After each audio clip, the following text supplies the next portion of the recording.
Good morning എല്ലാവരും. ചായയൊക്കെ കുടിച്ചോ? രാവിലെ എല്ലാവരും ഉറക്കമൊക്കെ എഴുന്നേറ്റോ? ഞാൻ രാവിലെ എഴുന്നേറ്റ് ചായ കുടിക്കാൻ പോകുന്നതേ ഉള്ളൂ. അപ്പോൾ നമുക്ക് രാവിലത്തെ നമ്മുടെ കുറച്ച് അടുക്കള വിശേഷങ്ങളൊക്കെ നോക്കാം. ഇന്നലെ കുറച്ച് കടല എടുത്ത് വെള്ളത്തിൽ ഇട്ടായിരുന്നു. അതിനകത്ത് കുറച്ച് സോഡാപ്പൊടി കൂടെ ഇട്ട്, കാരണം കടലയിലെ അഴുക്കൊക്കെ ഉണ്ടെങ്കിൽ അതങ്ങ് പോകുമല്ലോ. അപ്പോൾ നമുക്ക് കഴുകിയെടുക്കാം. കടല ഇങ്ങനെ കുക്കറിലോട്ട് ഇട്ട് കുറച്ച് സവാളയും പച്ചമുളകൊക്കെ ഇട്ടാണ് കടല വേവിച്ചെടുക്കുന്നത്. അപ്പോൾ നമുക്ക് കുക്കറിലോട്ട് കടല തട്ടിയിടാം. അപ്പോൾ നമുക്ക് സവാള ഇതിലോട്ട് അരിഞ്ഞിടാം. ഇനി പച്ചമുളക് പിച്ച് ചെയ്തൊന്നും ഫ്രിഡ്ജിൽ ഇരിക്കില്ല. അപ്പം നമുക്ക് പച്ചമുളക് പിച്ചാം. ഇതാണ്ട് അപ്പം നമ്മുടെ പച്ചമുളക് ഇത് മാത്രമല്ല, ഇതാ ഈ കുഞ്ഞു മുളക് കണ്ടോ? ഇതിനകത്ത് മൂന്ന് മുളക് പിടിച്ച് ഇപ്പുണ്ട് കണ്ടോ? ഇതാ ഇവിടെയും ഉണ്ട്, ഇതിനകത്തുണ്ട് മുളക്. പച്ചമുളക് പൊട്ടിച്ചുള്ളതാണ്. കുറച്ച് നമുക്ക് സമയം കിട്ടുമ്പോൾ പിച്ചി വയ്ക്കാം. കൊച്ചുങ്ങൾ കഴിക്കുന്നതുകൊണ്ട് എരി കുറച്ചേ ഇടുള്ളൂ. അപ്പോൾ അത് ഇട്ട്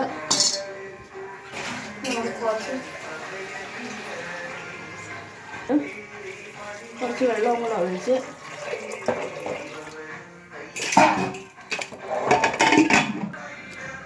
അപ്പോൾ ഇന്നലെ ദോശയുടെ മാവ് അരച്ച് വെച്ചായിരുന്നു. ഇന്നലെ മോൻ രാത്രി കിടക്കാൻ നേരത്തെ ചോദിക്കുക, എന്താ അമ്മ കാപ്പി രാവിലെ കാപ്പി ഉണ്ടോ? ഞാൻ പറഞ്ഞ ദോശ ഉണ്ടാകും, കറി എന്താ വേണം? അത് കടല മതി. ദോശ കടലയും മതി, അതാ സൂപ്പറെന്ന് പറയും. അപ്പം ദോശയുടെ മാവ് ആക്കി വെച്ചിട്ട് നല്ലോണം പൊങ്ങി വന്നിട്ടുണ്ട്. അപ്പോൾ കടല വേവുന്ന സമയം കൊണ്ട് നമ്മൾ ചോറിനുള്ള വെള്ളം അടുപ്പി വെച്ചിട്ടുണ്ട്. കടലയൊക്കെ നല്ലതുപോലെ വെന്ത് വന്നിട്ടുണ്ട്. സോഡാപ്പൊടി ഇടുന്നതെന്നുള്ള ഗുണമെന്ന് വെച്ചാൽ കടല നല്ലതുപോലെ വെന്തും വരും. പിന്നെ അതിൽ കടല അഴുക്കും പോവും. സോഡാപ്പൊടി അതാ തലേന്നേയും സോഡാപ്പൊടിയൊക്കെ ഇട്ട് കടല വെള്ളത്തിട്ട് കുതിർക്കുന്നത്. ഇനി നമുക്കിതിലോട്ട് മസാലയൊക്കെ ഇട്ട് നമുക്ക് കടലയ്ക്ക് കടുക് വറുക്കാനായിട്ട് ഒരു പാൻ അടുപ്പിലോട്ട് വെച്ചിട്ട് ഇനി നമുക്കതിലോട്ട് പൊടിയൊക്കെ ഒന്ന് മൂപ്പിച്ചിടാം. അപ്പം കടലക്കറിക്കുള്ള മസാലയൊക്കെ അത് മൂത്ത് വന്ന് നമുക്കിനി അതിലോട്ട് തട്ടിയിടാമേ.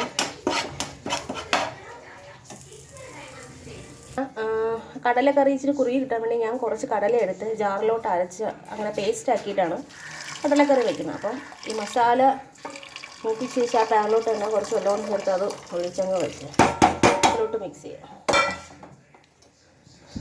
ഈ കടലക്കറി നല്ലപോലെ കുറുകി വരും. ചൂട് വെള്ളം നമുക്ക് ഒഴിക്കാം. അപ്പോൾ കടലക്കറിക്ക് കുറച്ച് ഉപ്പൊക്കെ ഇട്ട് ഇനി അവിടെ കിടന്ന് നമ്മൾ തിളച്ചോളും. പിന്നെ വീഡിയോ ഒക്കെ ഉണ്ടെങ്കിൽ പോരായ്മകളൊക്കെ കാണും. കാരണം ഞാൻ ഒരു കൈ കൊണ്ട് ഫോണും പിടിച്ച് വീഡിയോ എടുക്കുക, ഒരു കൈ കൊണ്ടാണ് ബാക്കിയുള്ള കാര്യങ്ങളൊക്കെ ചെയ്യുന്നത്. അപ്പം പോരായ്മകൾ കൊണ്ടാണെങ്കിൽ എല്ലാവരും ക്ഷമിക്കണം. അപ്പം ദോശയ്ക്കുള്ള പാൻ അടുപ്പിലോട്ട് വെച്ചിട്ടുണ്ട്.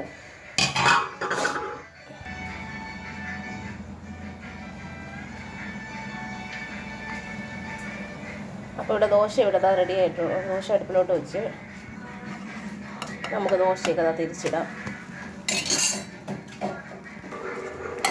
ഇവിടെ ദോശ ചുട്ടുണ്ട്. ഇവിടെ ഒരാൾ വന്ന് ദോശയും കടയും ആയോന്നും ചോദിച്ചുകൊണ്ട് ഇവിടെ നിൽപ്പുണ്ട്. കുരുത്തക്കേടാണ് ഉണ്ടോ? നമുക്കൊരു തരത്തിൽ